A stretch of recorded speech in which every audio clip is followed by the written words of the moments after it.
शान्ताकारं भुजगशयनं पद्मनाभं सुरेशं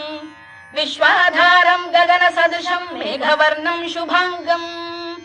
लक्ष्मीकान्तं कमलनयनं योगिधृध्यानगम्यं वन्दे विष्णुं भवभयहरं सर्वलोकैकनाथम् मेघश्यामं पीतकौशेयवासं श्रीवत्साङ्कं कौस्तुभोद्भासिताङ्गम् पुण्योपेतं पुण्डरीकायताक्षं विष्णुं वन्दे सर्वलोकैकनाथम् नमः समस्तभूतानामादिभूताय भूभृते अनेकरूपरूपाय विष्णवे प्रभविष्णवे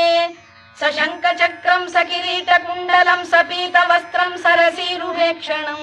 सहारवक्षस्थलशोभिकौस्तुभं नमामि विष्णुं शिरसा चतुर्भुजम्